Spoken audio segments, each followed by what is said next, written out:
Bismillahirrahmanirrahim. Alhamdulillahirabbil wassalatu wassalamu ala sayidina Muhammadin wa ala alihi wa sahbihi ajma'in.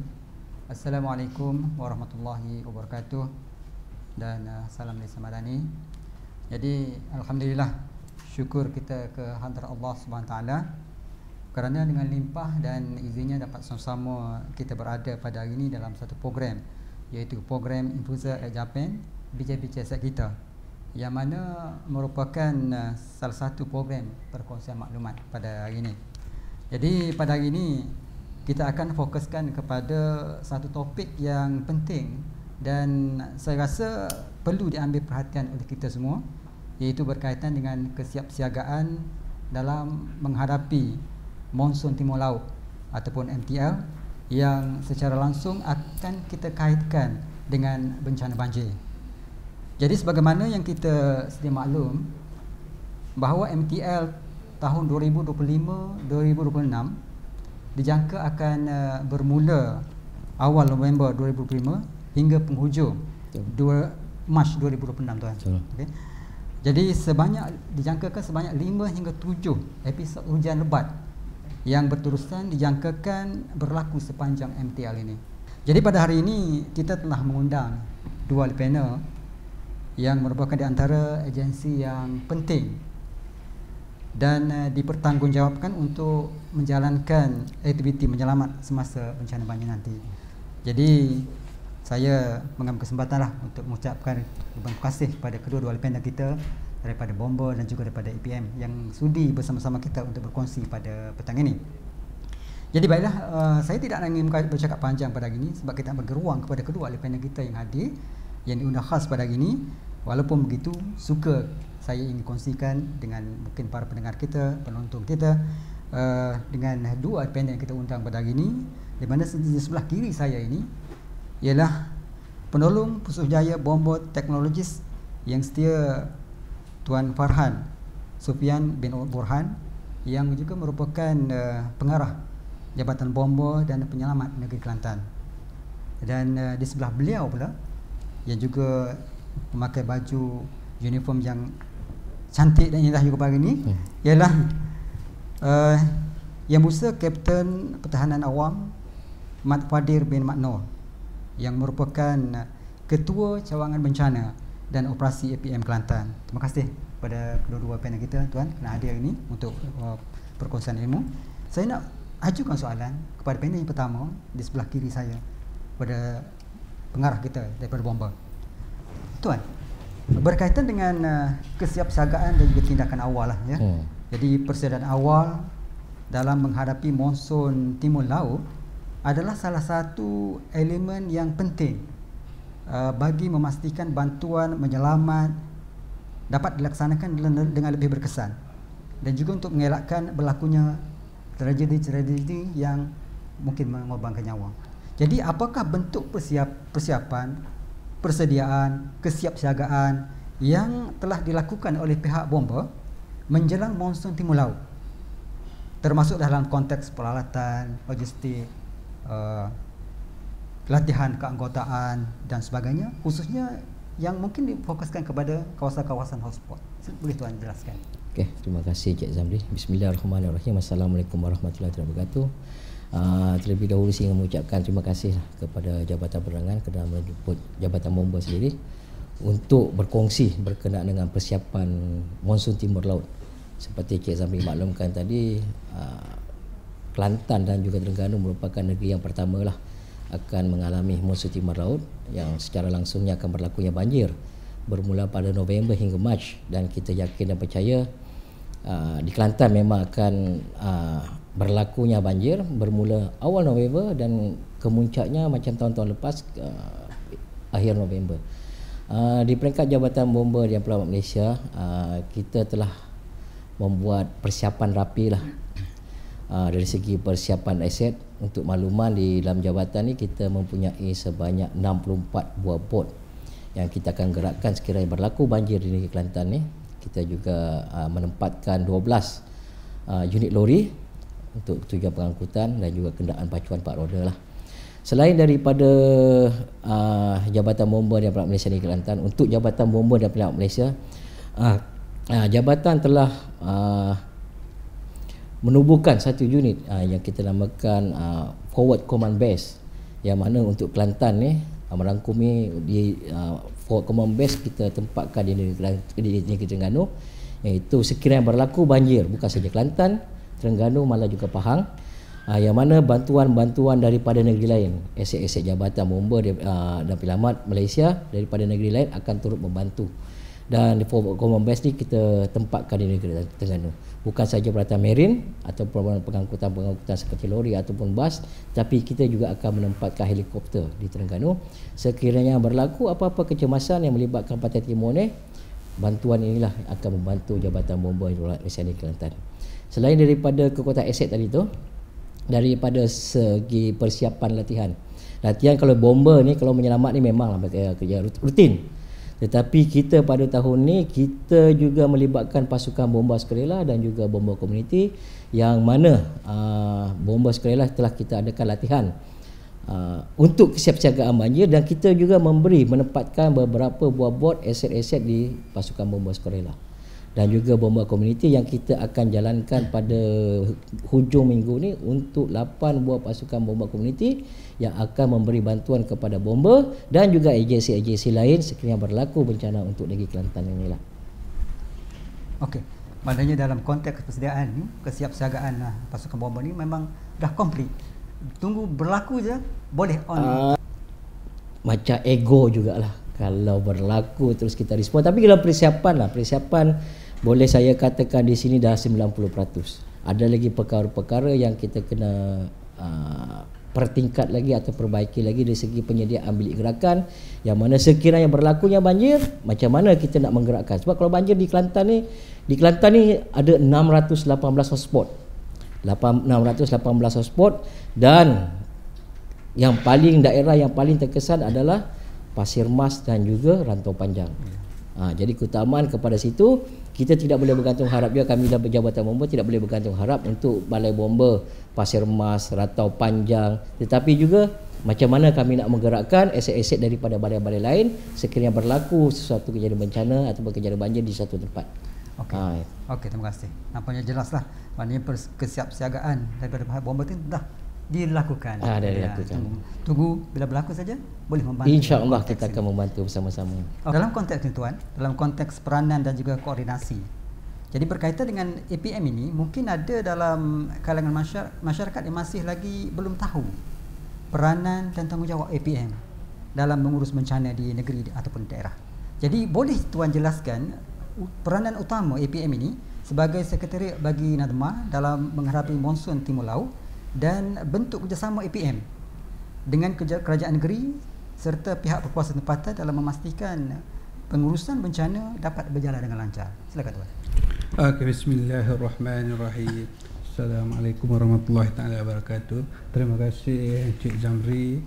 Terima kasih juga Jabatan Penerangan dan rakan saya daripada Jabatan Bomba, pengarah sendiri tu ini. Alhamdulillah kita dapat berkongsi berkaitan dengan monsun Timur Laut. Untuk APM ni peranan saya akan kategorikan kepada dua keadaan lah.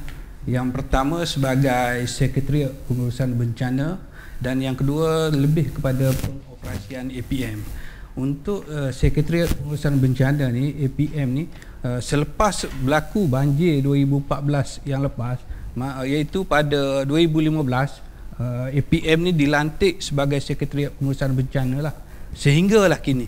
Dan sekretariat ni, peranan kita APM ni untuk membantu NADMA dan juga kerajaan negeri termasuklah daripada daerah. Bermakna di sini peranan APM ni ada dua keadaan, iaitu peringkat negeri dan juga peringkat daerah. Manakala peringkat pusat ni adalah NADMA sendirilah. Dan di peringkat negeri ni, APM ni membantu sekretariat pengurusan negeri, iaitu kerajaan negeri. Manakala peringkat daerah ni kita akan membantu pengurusi bencana peringkat daerah ni, iaitu daripada Tuan DO lah. Itu untuk peranan sekretariat. Manakala peringkat pengoperasian ni, APM ni menjalankan tugas-tugas penyelamat. Dan pengoperasian juga dia ada 3 keadaan, iaitu sebelum, semasa dan selepas.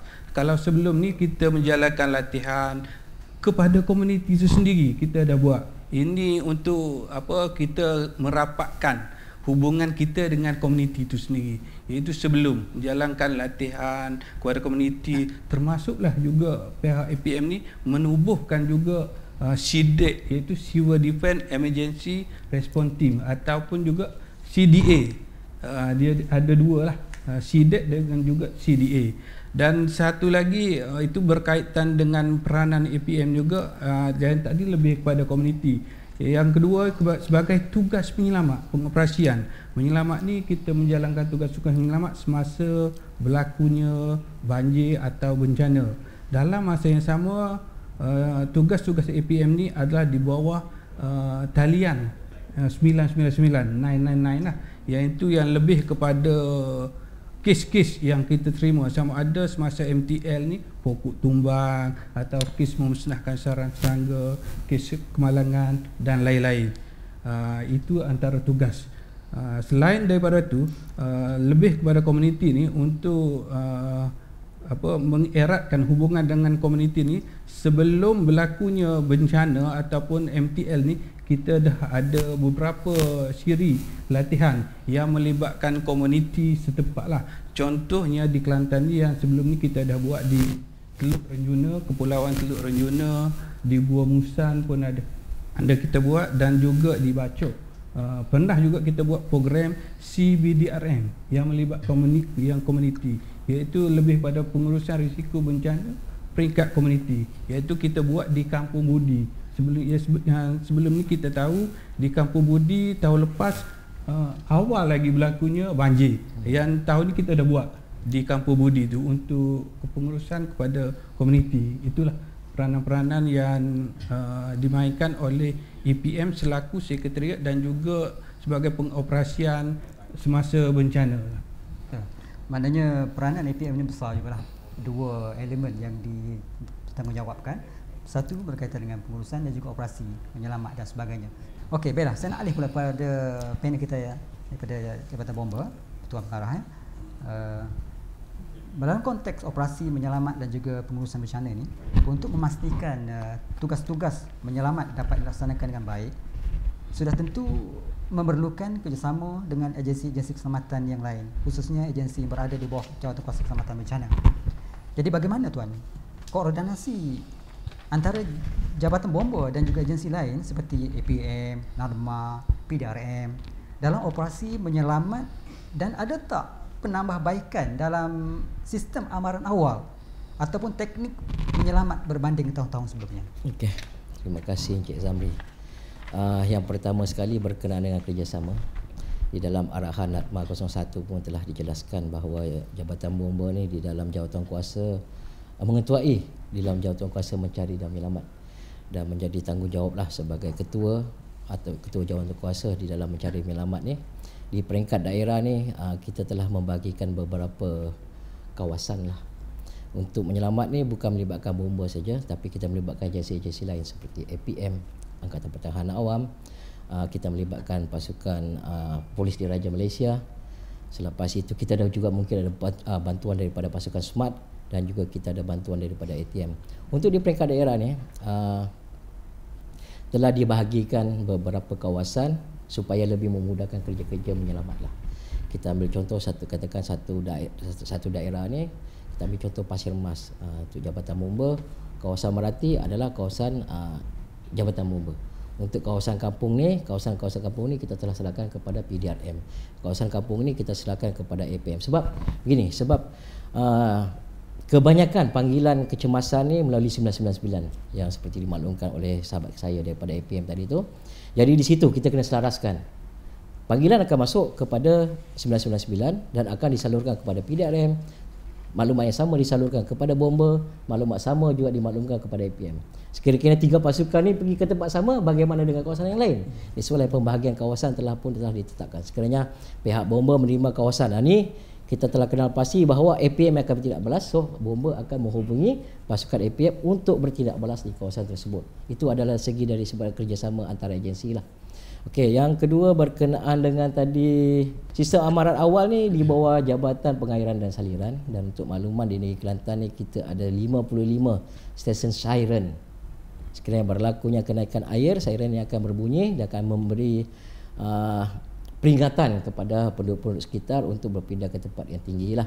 Dan daripada situ jugalah, daripada sistem amaran ni, kami pihak-pihak agensi terlibat balas macam bomba, APM, polis akan membuat tindakan awal sekiranya menerima siren ataupun maklumat daripada Jabatan Pengairan dan juga Saliran ni. Itu daripada segi trigger sekiranya berlaku apa-apa kecemasan yang melibatkan kenaikan air. Bermaknanya dalam konteks ini pihak bomba ni dah ada koordinasi dengan Betul. semua agensi untuk memastikan setiap tugasan yang diberikan dia tidak bertindih dan sebagainya. Tidak bertindih. Okey. Okey, jelas seperti kita itu. Jadi saya nak alih pula pada panel kita yang ujung sekali. Okey, saya nak tanya dalam konteks logistik dan juga komunikasi. Sistem komunikasi adalah salah satu jaringan yang amat pentinglah dalam dunia hari ini dalam konteks proses menyampaikan maklumat kepada petugas dan juga masyarakat. Jadi apakah tindakan yang dilakukan oleh pihak APM sendiri bagi memastikan dan menyelaras maklumat bencana berjalan dengan lancar agar agensi-agensi yang terlibat dengan pengurusan dan aktiviti menyelamat semasa banjir ini tidak terencat? Okey, berkaitan dengan komunikasi, betul lah, bila berlakunya banjir atau bencana, sistem komunikasi ni amat penting untuk menyelaras, untuk menguruskan kita punya agensi-agensi di peringkat negeri dan juga pusat bagi menjalankan tugas-tugas menyelamat. Oleh itu, daripada APM, peringkat kita seperti sebelum ni, kita telah ada sistem komunikasi yang dipanggil GEN, Government Integrated Radio Network. Yang tu komunikasi utamalah yang penggunaan GEN. Yang ni GEN ini dia berfungsi untuk bersama agensi-agensi lain kita boleh buka dia punya saluran khas untuk berhubung sama-sama agensi. Yang ni dipanggil GEN ni, kita akan dibuka satu saluran interagensi. Yang ni untuk berhubung. Itu yang pertama. Yang kedua, untuk perhubungan juga semasa bencana ni, apabila berlaku bencana, bilik gerakan akan dibuka. Bilik gerakan akan dibuka kalau peringkat daerah, PKOB daerah. Kalau negeri, PKOB negeri. Dan bila buka bilik gerakan ni, sama ada daerah ataupun negeri ni, di sini kita akan kumpul semua agensi untuk menjalankan penyelarasan tugas-tugas penyelamat.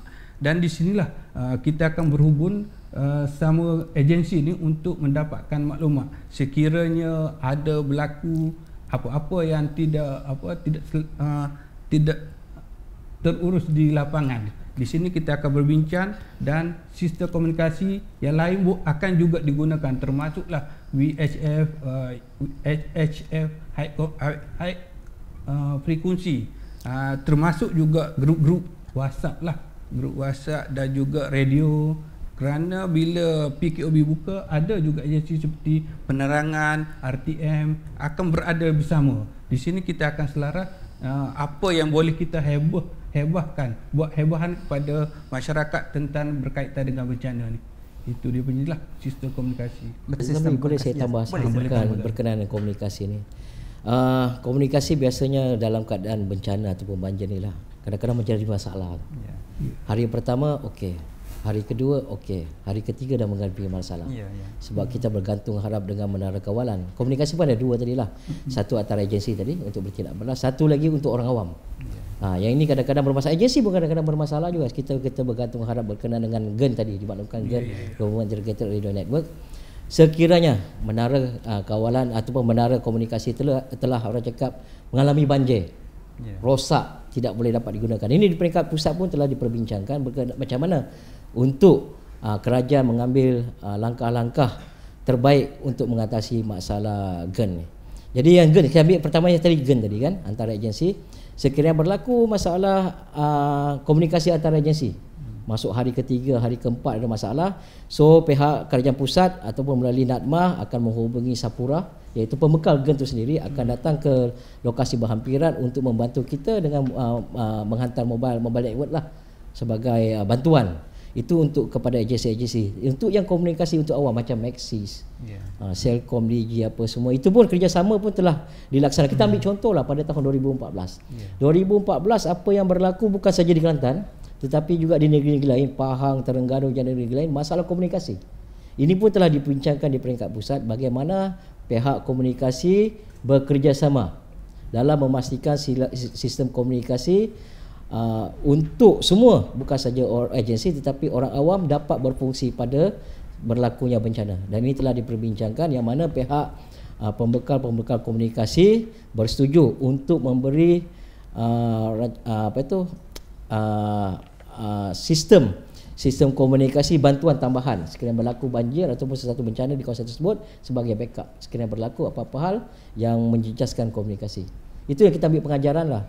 Banyak kita ambil pengajaran 2004, 2014, terutama 2014. 2014 kalau kita lihat banyak masalah, bukan saja komunikasi, tetapi juga masalah-masalah dari segi penyaluran. Banyaklah bantuan NGO apa semua banyak diperbincangkan di situ. Kita ambil pengajaran pada tahun 2004. Tapi kita fokus kepada komunikasi tadi tu. Perkara-perkara ni insya-Allah pada tahun 2025 2026 ni sekiranya berlaku, pihak Natmah dengan kerjasama, ada juga NGO yang membekalkan, yang memberi bantuan, apa yang dipanggil Radio Amatur daripada Radio Amatur akan membantu sekiranya terdapatnya masalah dari segi komunikasi antara agensi.